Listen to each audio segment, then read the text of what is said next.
500 টাকা দিলাম গো জমেলা তোমার রূপ দেখিয়া, আরো 300 টাকা দিলাম মাথার কেশ দেখিয়া গো জমেলা মাথার কেশ দেখিয়া।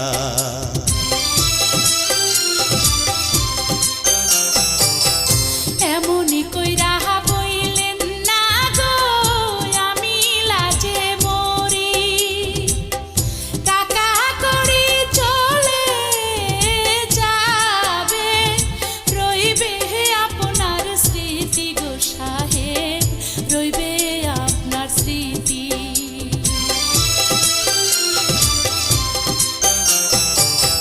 কি রূপ দেখাইলা গো কন্যা নজর কাইরাছে।